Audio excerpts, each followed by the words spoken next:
वर्तमान समय राजनीति मैदान आसला बहुत बड़ खबर। वर्षा प्रियदर्शिनी बड़चना निर्वाचन मंडल में विधायिका प्रार्थी भाव में ठिया होते किंतु सेठारु जहाँ सूचना मिलूँ वर्षा प्रियदर्शिनी हारिबारे लागिछंती। वर्षा प्रियदर्शिनी भोट गणति चली वर्षा प्रियदर्शिनी सेठारे हारिबे बोली थय हो सारी। अनुभव वर्षा को पछरे पकाई अनुभव महांती एथर बाजी मारिनेले। अनुभव महांती दर्शक बंधु आपण मैंने समस्ते जानिथिबे अनुभव महांती वर्तमान समय बीजेपी पार्टी मिशिछंती। बीजेपी पार्टी तरफ से स्टार प्रचारक भाव में काम करुले। स्टार प्रचारक भाव में अभिनेत्री वर्षा सहित टक्कर देते वर्षा को केमिति न जितेबा पई बहुत बड़ षड्यंत्र करथिले अनुभव महांती। किंतु एबे वर्षा प्रियदर्शिनी तांको निज माया जाल रे निजे फसी जाइछंती।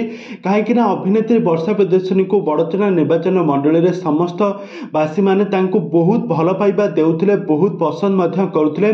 किंतु हठात एमिति भोट देला बेले एमिति तांकर मन काहेकि चेंज हो गला कौन अनुभव महांती जितेबाला भाषण शुणा पर प्रतिश्रुति शुणा पर अनुभव को ठारू कौन वर्षा प्रियदर्शिनी ठारू मन बड़े नेले कि ओडिशावासी माने माने बड़चनावासी माने। तेबे दर्शक बंधु आग को कौन है वर्षा प्रियदर्शिनी ए पर्यंत संपूर्ण भाव में हार जीतर खबर आसीना। किंतु जहाँ अल्प किसी जहाँ सूचना मिलूँ कि अभिनेत्री वर्षा प्रियदर्शिनी बड़चना निर्वाचन मंडल में हारिबाटा सुनिश्चित। तो एमती किसी बहुत बड़ अपडेट मिलूँ।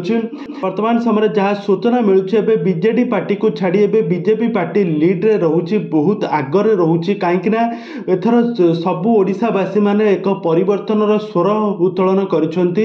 अभिनेत्री वर्षा एथिरे हार मानि नाहंती। अभिनेत्री वर्षा तांकर बहुत लोकसेवा करिसेंती। करिथबा परे मध्य वर्षा को किसी भी भोट मिली नथिबारु वर्षा आसी बड़चना निर्वाचन मंडल हारिबारे लागिछंती। तांकर भोट गणति चली आउ किछि घंटा पर सबकिछि पर्दाफाश हो वर्षा प्रियदर्शिनी जितबे कि नहीं। किंतु जहाँ वर्तमान समय जहाँ सूचना मिलूँ वर्षा प्रियदर्शिनी हारिबे बोली पूरा सुनिश्चित। आ वर्षा प्रियदर्शिनी हारिले आपण माने केते मात्रा खुशी हेबे ना आपण माने दुख प्रकाश करिवे। आपण मानकर मतामत निहाती भाव कमेंट बॉक्स में कमेंट कर दो।